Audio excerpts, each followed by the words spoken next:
செம்மையா இருக்குங்க. நான் செய்ய போற முட்டை கலக்கி மாதிரி நீங்க ஒரு முட்டை கலக்கி சாப்பிட்டுருக்க மாட்டீங்க. செஞ்சு சாப்பிட்டு பார்த்துட்டு சொல்லுங்க எப்படி இருந்ததுன்னு. பூண்டு, பச்சை மிளகா, மல்லித்தழை இது நல்லா போட்டு இடிச்சு எடுத்துக்க போறாங்க.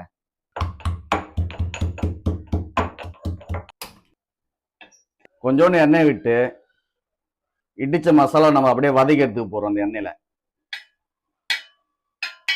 இந்த மசாலா தட்டுல எடுத்துக்கிட்டு முட்டை கலக்கி ரெடி பண்ணிடலாங்க. ஒரு முட்டையை உடைச்சு ஊத்தி நம்ம உப்பு போட்டு கலக்கி எடுத்துக்க போறோம். இப்ப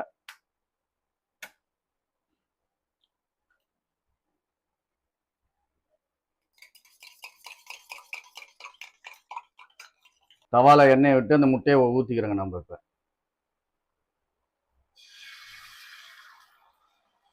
இப்ப நம்ம ரெடி பண்ணி வச்சுக்கிற அந்த மசாலா இது மேல அப்படியே நடுவில் கொஞ்சம் தூவி விட்டுக்கிறோம். பெப்பர் அப்படியே மேல தூவி விட்டுக்கிறோம்.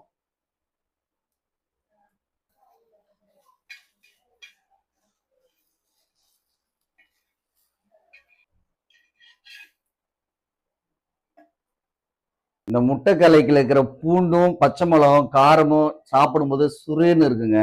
அதான் இதோடைய ஸ்பெஷாலிட்டி.